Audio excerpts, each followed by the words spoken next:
All right, can you guys hear me okay? Perfect. All the way in the back too? Awesome. You'll have to let me know if this TV stops working. I'd say welcome to Avenue T, Church of Christ, and I found out the T stands for technical difficulties apparently, so I appreciate y'all's patience. I appreciate y'all's patience in general. I know this isn't how we usually do things, and in there it's typically somewhat smoother.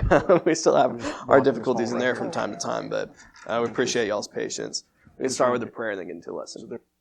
Dear God, we thank you for this day. We thank you for the opportunity to be here. We thank you so much for your word. And God, we pray that as we consider your word and we consider all the evidence that you've given to us for your existence, that we take it seriously and that we keep our minds free from our selfish ambitions, our selfish desires, and just focus on the things that you've revealed to us and let you speak to us directly in that way. God, we thank you so much for Jesus. We thank you for the sacrifice you made on the cross for our sins. It's in his name we pray. Amen. All right, we are continuing our series on Christian evidences. In the first week, we covered the Kalam cosmological argument for God, which is pretty simple. Whatever begins to exist has a cause. The universe began to exist. Therefore, the universe must have a cause. So it's just pretty simple. If this exists and everything that begins to exist was caused, then the universe itself must be caused. We reason from that because the universe is made of time, space, matter, those things, that the cause of the universe must be timeless, spaceless, immaterial, enormously powerful, and personal to make the decision to cause the universe. And then last week we covered a version of the intelligent design argument. Intelligent design requires an intelligent designer. The universe exhibits intelligent design. Therefore, the universe requires an intelligent designer. So pretty straightforward. As you see design, that always requires a designer. The universe is filled with so much intelligent design that it requires an intelligent designer. It's also known as the watchmaker argument for God. If you find a watch, you look at the complexity of the watch, you assume there must be a watchmaker. In the same way as we observe the complexity of nature and our world and our universe in general, we see so much complexity, so much well-ordered design towards a purpose that it cries out for a designer. And like both of those arguments, they're not meant to get you all the way to the God of Christianity. Right? So the intelligent design argument and the Kalam cosmological argument, both of those are helping us get towards a belief in a God, but not necessarily the Christian God, right? So from these arguments, it could just be, the God of Judaism, which is the same, but maybe not necessarily Christianity, right? Or it could be Allah, the God of Islam. It could be any number of gods. But it gets you to a God rather than nothing, right? Rather than nothing. And today's argument is the last in these kind of three that are not specific to the God of Christianity. The following sermons after this one will be focusing specifically on how we know the God of Christianity is true, the God of the Bible. But this last one we're looking at is the moral argument for God, or I should say one of the moral arguments for God, because there are many different versions of this argument and several different categories and types of moral arguments for God.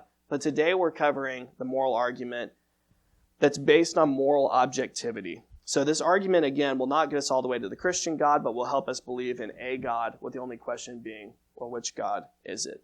And the reason moral arguments are my favorite probably to talk to people about in conversations is because other arguments can get very sciencey, right? They can get very philosophical and they can seem far away. We're talking about the Big Bang, we're talking about the second law of thermodynamics, we're talking about things that, even if we understand them, feel distant to us, right? But this argument is close to each of us. And you don't need to have an understanding of really much science. You don't really have to understand a lot of things. If you understand good and evil, then this argument appeals to you. It appeals to things that we all understand. And the structure that I've chosen for this one specifically goes as follows. Objective morality can only exist if God exists. So that's premise one. Objective morality can only exist if God exists.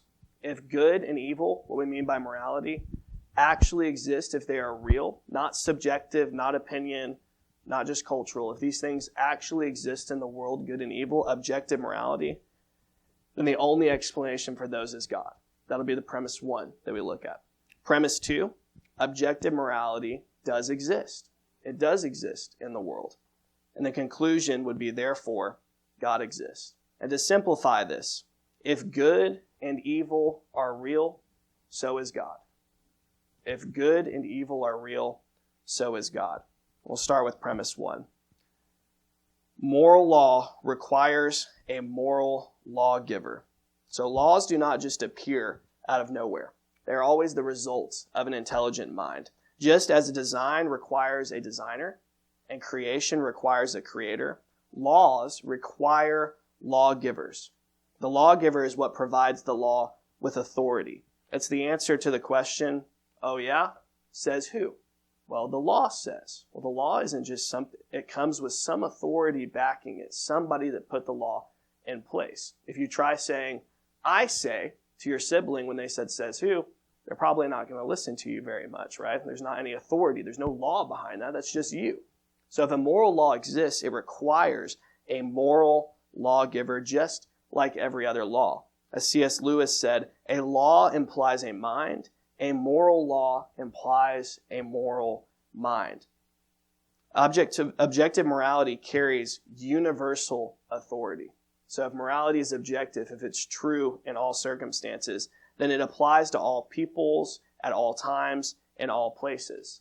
And if a moral law applies to all people, in all places, at all times, then only a transcendent, universal being could provide such authority. It would have to be greater than all people, all times, and all places. Therefore, the existence of objective moral law, if it exists, suggests an objective moral lawgiver, one who is eternal, personal, intelligent, and good. And the lawgiver then must be self-existent, or else it becomes the cause, or else the thing that causes it becomes the higher standard. It must be timeless, or else morality is bound by time and therefore not objective. It changes with the times. Must be intelligent because moral laws exhibit intelligence, purpose, and intentionality. And it must be unchanging because if it changed, morality would shift and would lose its absolute nature. It would no longer be objective. It would just be another changing, subjective thing. And as we look at other explanations, this is what someone will try to do because they want to believe in good and evil, but they don't want to believe that God's the only explanation for that.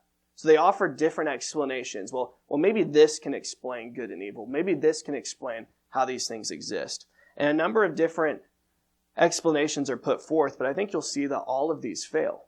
So the first explanation is self.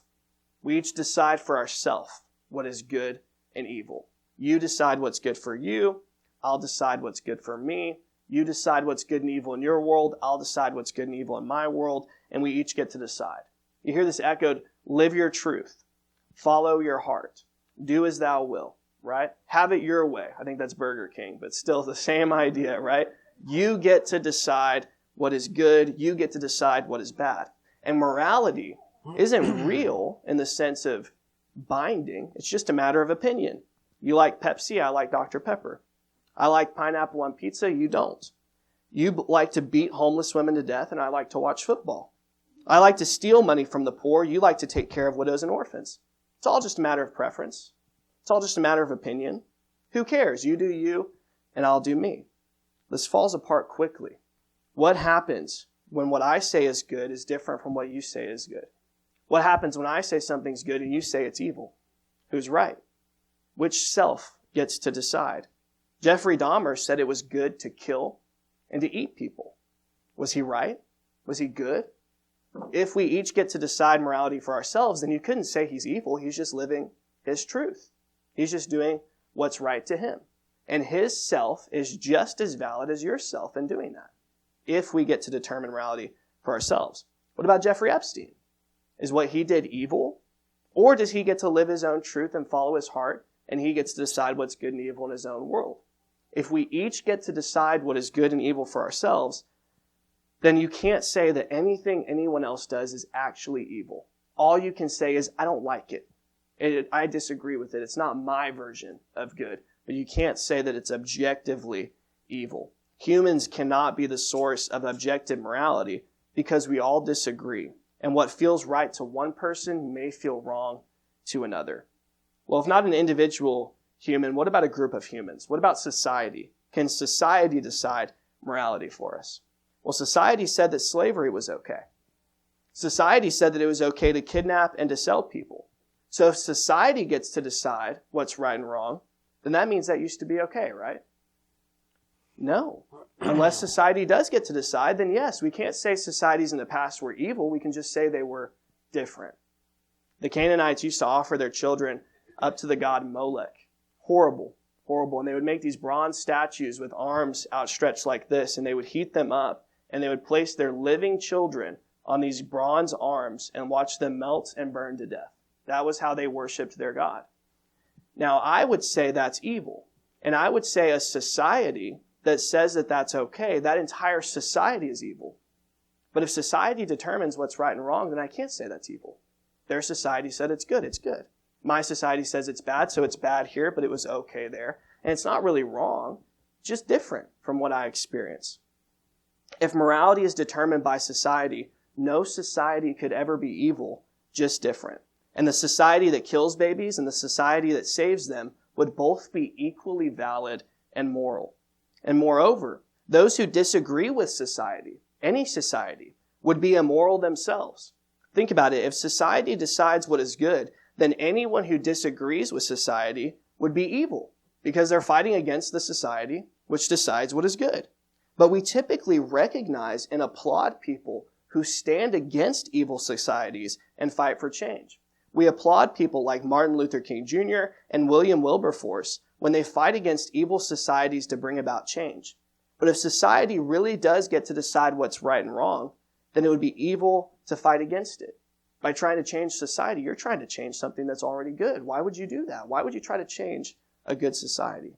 Society cannot determine objective morality. It is constantly changing and differs from other societies. And right and wrong would be completely determined by your time and location. And if that were the case, morality would be subjective, not objective in the same way. Well, what about nature and evolution? Evolution and nature can explain a lot of things about why we feel certain emotions. But it cannot tell us if those emotions are right or wrong. It can't tell us if those are good or bad. Nature causes the lion to eat the gazelle. Is that evil that the lion eats the gazelle? Is it good? Well, if you ask the gazelle and the lion, you'll probably get different answers on whether or not that's a good thing or a bad thing, right? It doesn't offer any commentary on that. It's just what is. Also, our survival instincts are not always the same as our moral instincts. You see men running into burning buildings to save people they don't know. That's not natural selection. That's not survival of the fittest. That didn't breed that type of character. What causes someone to run into the fire, to go against all of their survival instincts because it's the right thing to do? Evolution says protect your genes, while morality says things like protect the innocent and fight for justice.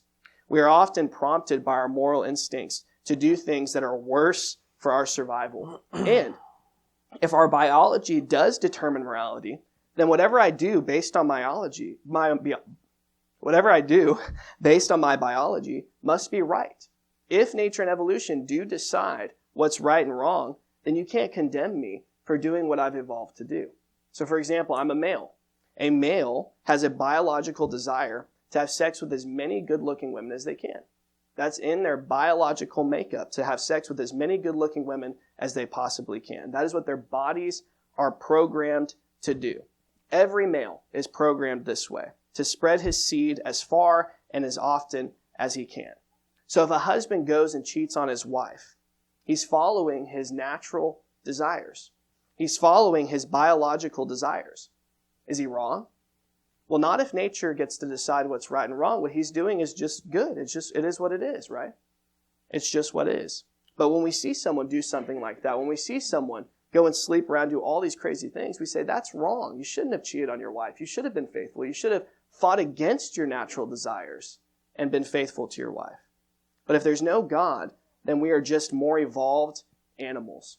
And if our biology tells us to kill, if our biology tells us to rape, if our biology tells us to do any number of things, then if nature gets to decide, then those things are okay and socially acceptable and should be accepted.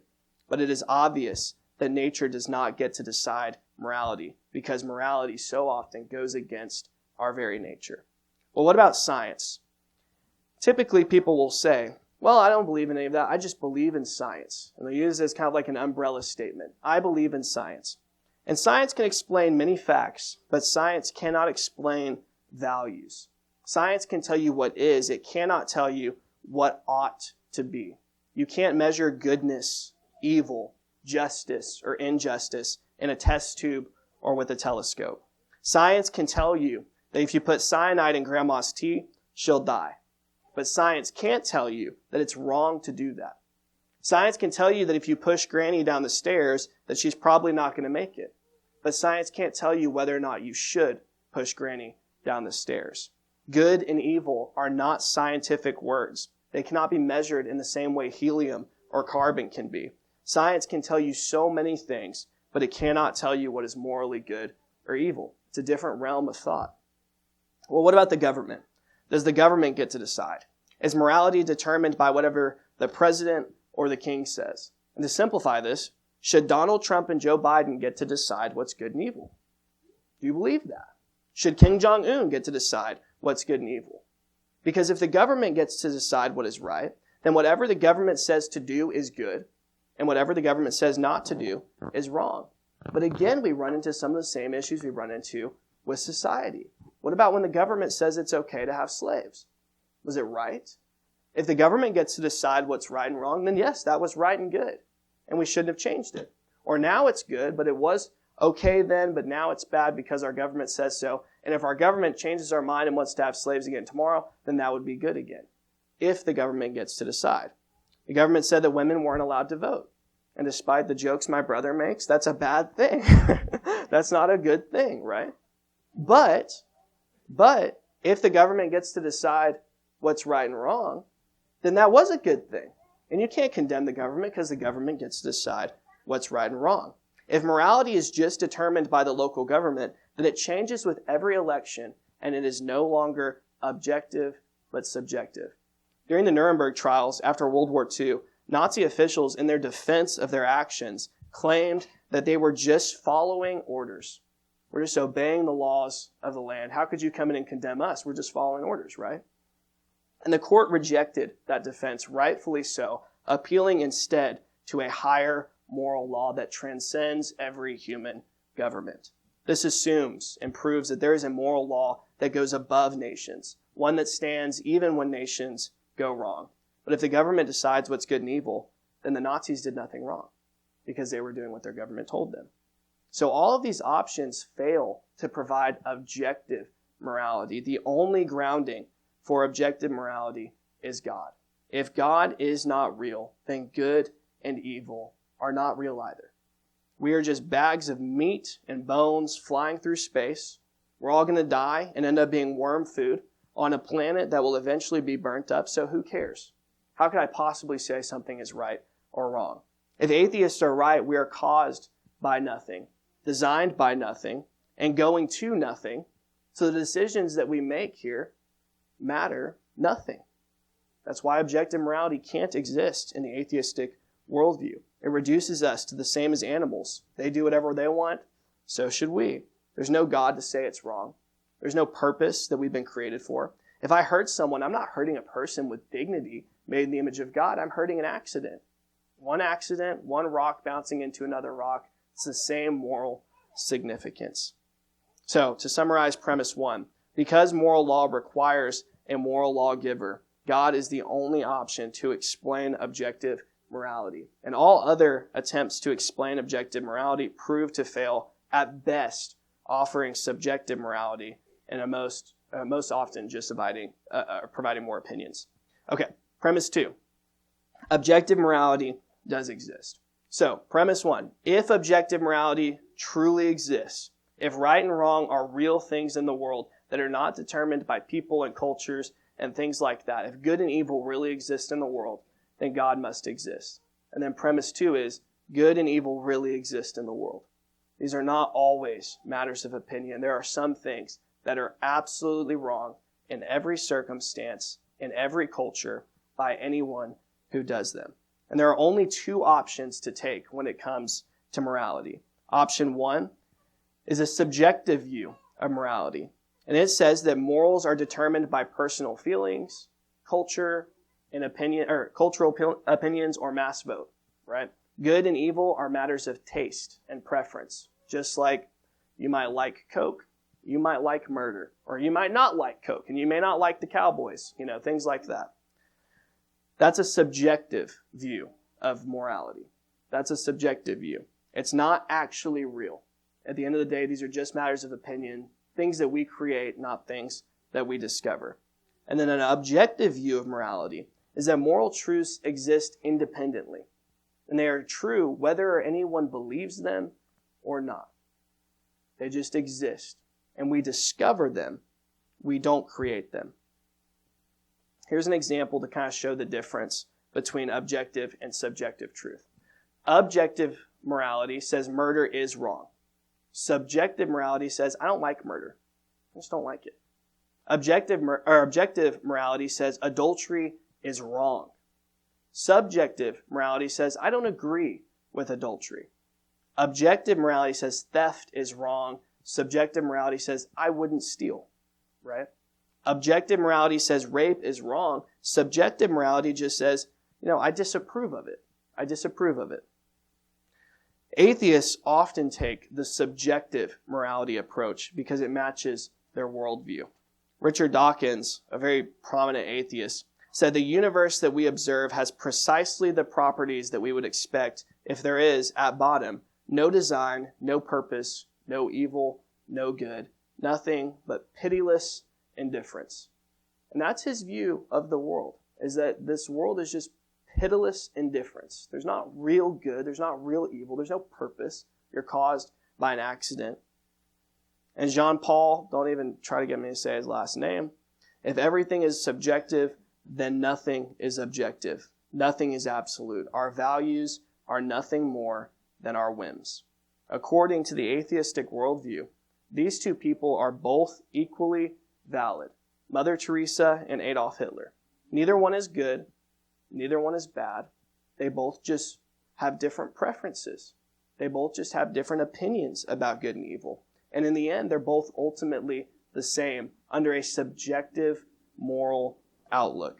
But this is obviously not true. And few people want to really say this because of the uncomfortable consequences of believing in subjective truth. And moral awareness is universal. While societies share differing opinions on morality, every society expresses morality. Every society and person to exist has an awareness and a sense of good and of evil. And even though we may have different opinions of right and wrong, we all believe that right and wrong exist. This tells us that like the laws of the universe, the law of gravity, for example, or the laws of logic, non-contradiction, for example, and the laws of mathematics, the laws of morality are things that we discover, not things that we create. They're things that we find in the real world. In the same way that we discover mathematics across every culture, we discover morality across every culture. Not as a creation of humans, but something that exists in the real world that we find and that we react to as we experience them. And our moral outrage proves moral objectivity. When someone orders food that you don't like, are you angry with them? You want to stone them because they ordered a cheeseburger with pickles instead of a cheeseburger with no pickles? I'm conflicted on that. I really hate pickles. When someone has a different favorite color than you, do you want them to be imprisoned? Do you cry out for justice? Do you scream that it's wrong and demand accountability in the same way that you do when someone is unjustly murdered? No, because you recognize those are opinions. There's a lady at Shipley's. I brought this. What color is this? I don't know who said green, but you need to leave. I'm playing. This is yellow. And if you don't believe me, it says yellow. Yellow 5 is the food coloring color. This is yellow. I go to Shipley's and I say, can I get the yellow Gatorade? And she says, do you mean the green one? I was like, no, I know there's green Gatorades. There's like the lime cucumber one. I was like, no, the yellow one. She was like, lemon lime? I was like, yeah, the yellow one. Yes, lemon lime, the yellow one. The one that's yellow with the yellow food color and all that. Yeah, and she acted like she didn't know what I was even talking about. I went back and she did the same thing the next time. And it was a whole thing. And I was like, okay, it is what it is. And I say, that's weird. That's annoying. I don't like her opinion. I move on with my day, right? And that's it. That's the extent of it. That's weird. That's annoying. Whatever. If I saw someone beat a child to death and I said, that's weird, That's annoying. And I go about my day. Oh, well, I'm not going to let it bother me that much. What would you think? Well, what a horribly evil person. Because we all internally recognize these are not matters of opinion in the same way what color the lemon lime Gatorade is a matter of opinion. Your favorite sports team, you don't feel the same way about that as you do whether or not rape is wrong. You just don't. And this is something that is shared across all of humanity. None of us experience morality in the same way we do our own opinions. We experience right and wrongs in a completely different category than we do our opinions. And without objectivity, without objective morality, moral progress cannot exist. So we often talk about moral accomplishments as progress. That's the word we use. So we move past women not being allowed to vote. We say we've made moral progress. Or we move past slavery and we say we've made moral progress. But the word progress implies that there's a better standard that you're moving towards, which atheism cannot provide. It doesn't provide an end goal that is good. When we say society has improved, we're implying a real standard of better that we're getting close to. But that's implying an objective moral standard without a justification. So for example, if you turned on, Trent Horn uses this example, I like it. If you turn on a football game for someone who doesn't know any of the rules of football, doesn't know what's going on, and you say you're the red team, and the red team throws a pick six, right? It's an interception that's run back for a touchdown. And you say, hey, was that a good play or a bad play? If you don't know the rules of the game, you have no idea whether something good happened or something bad happened, right? It's only if you know the objective is to score points and stop the other team from scoring points that you recognize. For all you know, this could be golf rules, and the lowest score is the best score, and they just messed up, right? You have no idea whether a play is good unless you know the purpose of the game. So we can see change in society. We can see the abolishment of slavery. We can see women being given the right to vote. But unless we know what good is, we can't say progress. We can't say that's better. We can just say that's different, right? If we say progress, then we're acknowledging that we believe in an objective standard of good that we're getting closer to or further from. So people use words like social progress, moral progress. The only way you know if humans are progressing morally is if you know what the standard of morality is. So most people instinctively believe in this. And societies tend to agree on the basics of morality. In every culture, as a general rule, it is wrong to kill your brother. It is wrong to steal. It is wrong to commit adultery. It is good to be honest. It is good to be brave. It is good to be kind and to be generous. And the difference is often just in the application of those moral truths. Who is really my neighbor? Who is really my enemy? Who do I have to extend goodness to? Not necessarily what goodness is. And the argument is typically over who deserves to be treated fairly, not whether or not fairness actually exists. And when people violate these moral truths, they make justifications to erase their feelings of guilt that come naturally. The thief, in his defense of stealing, typically doesn't say, actually stealing is really good and we should all embrace it. He typically says, I was hungry. I had to do it. Well, why does he say that? Because he knows instinctively in his soul that stealing is wrong, and he makes a justification for it. I was hungry. I was in need. The adulterer, when they're caught in their adultery, cheating on their spouse, they don't typically say, actually cheating is really good and we should all do it. What do they say? They weren't paying attention to me. I was neglected. I wasn't getting the love that I needed, so I had to go somewhere else. I make other justifications because I know it's wrong. I know it's evil. And if it wasn't, I would just say, hey, it's fine. It's totally fine. It's my matter. It's my opinion. The Nazis did the same thing. Jews are subhuman. Why can I treat them this way? It's not that gassing people is good. These aren't people, right? It's not that enslaving people is good. They're not human. They're not really humans. They don't deserve to be treated good in the same way. And we make justifications to explain away the feeling of guilt, but the guilt proves that the moral objective is there and that it's binding. Do you make excuses for doing the right thing? You make excuses when you lie. Have you ever made an excuse for why you were honest and told the truth? Have you ever made an excuse to your teacher for why you got a good grade on the test? Or why you did your homework? I did my homework and my dog didn't eat it. I just want you to know. Just to make sure you know why. No, you make an excuse when the dog eats your homework because you know you did something wrong. Have you ever made an excuse for being faithful? Right? People make excuses when they cheat, but have you ever come home with flowers? Hey, honey, here are these flowers. I just want to apologize because I've been so faithful to you. And I've never cheated, and I've just been so loving and faithful. I feel really guilty about it, and here's some flowers. I'm trying to make up for it. I'll get you some jewelry too. Obviously not, because you instinctively know that being faithful is good and being unfaithful is bad. So you make excuses and moral justifications when you do the thing that you know instinctively is bad. Across all peoples and times, we see general agreement on the basics of morality. And when we see exceptions, they are always accompanied by justifications and reasons for why it's okay to break these moral laws. And if you're going to accept, let's say you don't believe in objective morality, you're going to reject it, and you're going to accept subjective morality, you must admit that husbands beating their wives is just subjectively wrong. It's not actually wrong for a husband to beat his wife, it's just subjectively wrong. You must accept that murder isn't wrong, you just don't like it. You must accept that sexual assault isn't wrong, you just don't like it. You must accept that torturing children just for fun, it's just a matter of opinion, something that we create, a rule that we came up with, if you're going to believe subjective morality.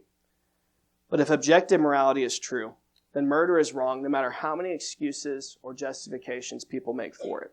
If objective morality is true, then rape is wrong even if everyone on the planet thinks that it's okay. And if objective morality is true, genocide is evil regardless of who is the one doing it or not doing it. I am convinced that objective morality exists.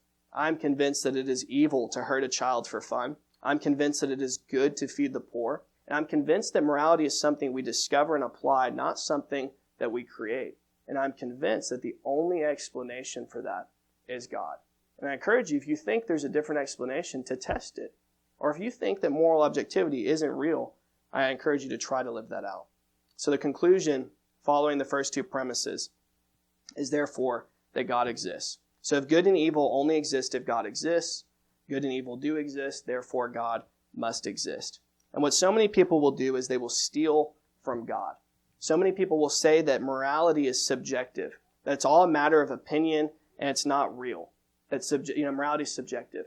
But then the next day or moments later, they'll whine about things that they think are evil. Have you ever met someone who truly has amoral positions? They don't think anything is right or wrong. Or when they see genocide, they're like, yeah, it's just a matter of opinion. I don't really agree with that. You don't know people like that. Richard Dawkins, for example, says that evil isn't real, a figment of the human's imagination. And then he complains at great lengths in his book that God is really mean in the Old Testament. Well, why is being mean wrong? If you're right, then there is no right. There is no wrong. Atheists have to steal words like good and evil from Christianity to make attacks against Christianity. Atheists will say Christians are mean and judgmental. So, who cares? I disagree that all Christians are rude and judgmental, but who cares? Why is it wrong to be mean? Why is it wrong to be judgmental? Under a Christian worldview, I have a reason because God says to be loving, but under your worldview, who cares? You can't tell me that it's wrong to be mean. If I want to be racist, sexist, hateful, greedy, who cares? That's my choice. Who's going to stop me? My truth is just as valid as yours. And if my truth is to push grandmas over and steal their purses, that's just as valid as yours. If morality is subjective, then me being mean is just as good and valid as me being nice. You see, the atheist doesn't realize that their life is built on things and principles that they have stolen from God. Ideas like good and evil, true and false, moral and immoral. The atheist has no claim to these things, but uses them frequently. And you would critique them more for stealing from God, but under their worldview, there's no reason to think that stealing is wrong or hypocrisy is wrong. So there's not really a point. But the challenge to the person who believes in subjective morality, the challenge to the atheist is this, to be consistent. If someone's told you that they thought seatbelts would kill you, they thought seatbelts were actually way more dangerous than not wearing seatbelts, they were like always campaigning, hey, seatbelts are actually really dangerous, you shouldn't wear them, they'll kill you. And then you saw them get in their car and put their seatbelt on, what would you think of that person? You would say, I don't really respect them that much. I'm not going to take their opinion very seriously because obviously they don't believe what they're saying, right? Obviously they don't believe what they're saying. The atheist will tell you that good and evil aren't real. They will tell you that morality is just a matter of opinion. But then when they walk out of that conversation and they go into the world, they don't act like that. When someone hurts them, when someone steals from them, when someone kills someone that they care about, they don't say, oh, what an unfortunate opinion. they say, no, that's evil. No, that's wrong. And they treat people as if they have human dignity and worth. They treat things as if they're really evil and good. And they live a completely different message than what they say. And they live in a way that contradicts what they believe. So in an argument, they may say that good and evil don't exist because they want to avoid the problem of that leading to God. But in reality, they don't live their lives that way. And because no one actually lives their lives as if morality isn't real, you don't need to take their position all that seriously if they tell you that morality isn't real. Last thing, I know it's a little bit longer, guys. Last thing that I want to address, that's a summary of the argument. And this is helpful, and this is something that typically comes up as you're discussing this argument with people who are atheists. And this is the Euthyphro dilemma, which is big words. Don't worry about that part of it. But it's a question that they'll often toss at the Christian that you need to be prepared for. Is something good because God commands it, or does God command it because it's good? Is something good because God says it's good, or does God know what goodness is and he tells us? If you say the first, that it's good because God commands it, then goodness seems arbitrary, right? It seems like tomorrow God could say that being hateful is good, or that lying is good, or that murder is good. And it makes goodness seem arbitrary and not actual. If you say the second, that God commands it because it's good, then it seems like God's aware of a standard beyond himself and greater than himself that he sees in goodness. And then why don't we just worship that standard instead? Right? So it's meant to be a dilemma for you. It's meant to make you pick an option and then say one of these options is bad for you. Imagine you were given a test and it said, does 2 plus 2 equal 3 or does 2 plus 2 equal 5? What would you say? Neither, right? 2 plus 2 equals 4. Good job, whoever said that. 2 plus 2 equals 4, right? Neither of these answers are right. And the same is true with this question. Neither of these options are right. God does not decide what is good as though goodness were external to him. And he doesn't merely recognize what's good as if there's a higher standard beyond him. Instead, Scripture is consistent that God is good. His nature is the moral standard. As Justin read for us earlier, you are good and what you do is good. Teach me your ways. He doesn't make arbitrary moral rules. He expresses his perfect, unchanging character through them. What God commands flows necessarily from who he is. So it's the same, think about it this way. The sun doesn't decide to shine, nor does it discover light somewhere else. The sun is the source of light, right? It provides light from itself. And likewise, God doesn't choose what is good or observe what is good. Goodness radiates from his being, and we measure whether something is good by how well it matches God's character. Meter bar example. The original meter bar was made in France in 1799. It was a platinum bar, a physical object that served as the official definition of 1 meter. And every other meter stick was compared, to that actual platinum bar, right? If a ruler matched its length, it was considered accurate, 1 meter. And the bar itself wasn't verified by anything else. It was the definition of what a meter was. It would be silly to ask, well, how do you know the meter bar is a meter? You'd be like, because it's the meter bar. That's what it is. We measure other things by it. In the same way, God's nature isn't measured by goodness. Goodness is measured by how closely it conforms to him. He is the meter bar. He is the standard of goodness. And when we see something as evil, we recognize that that's against God's nature. When we see that something is good, we recognize that is in keeping with God's nature. Adultery isn't just wrong because God says it's wrong. It's wrong because God says it's wrong, but it's wrong because it goes against God's nature. God is faithful. So to be unfaithful is to be ungodly, and to be ungodly is to be evil. Murder is wrong, not just because God said, thou shalt not murder. Cain killed Abel before we got the 10 Commandments, but it was already wrong. Why? Because murder goes against God's nature as the giver and creator of life.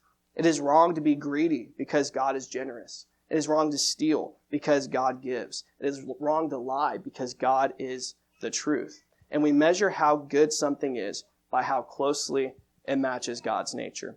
So is something good because God says so, or does God say so because it's good? Neither.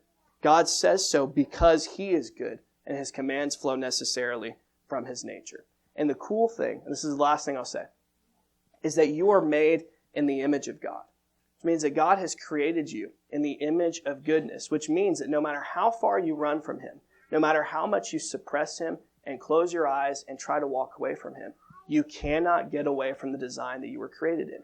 No matter where you go, you will believe that good and evil exist. When you see people, you will treat them as if they are actually human and have dignity for some reason. You will live your life as if there is a purpose, as if there is right and wrong. You can't live any other way because God created you in his image. You will not live in a way that contradicts your image. And while you may say it for the purpose of an argument, when you go out, it's not going to be reflected in how you treat your family. It's not going to be reflected in how you treat your friends. So I want to thank you guys for coming. I know it's a little bit longer. We'll talk more about it in Bible class on Wednesday nights if you guys are interested. We're going through some of these things and kind of playing around with objections and things like that. Thank you for your attention. I'll close with a prayer. Dear God, we thank you so much for this day. We thank you for the opportunity to be here. God, you are so good, and we are thankful that you've expressed your goodness to us in so many different ways. And God, as we look at the world, we see real good. We still see real evil. And we know that the things that you've commanded to us, the things you've revealed to us, those are the truly good things. God, help us to make good decisions. Help us to be people that choose the right things, to choose to feed the poor, to choose to protect the innocent, to choose to be loving and generous with everyone. Help us to avoid evil, no matter how tempting it may look and no matter how much the world may justify it. God, we love you. We thank you for the gift of love that you've shown to us in Jesus, your Son, and his sacrifice on the cross. It's in his name we pray. Amen. Thank you guys for coming.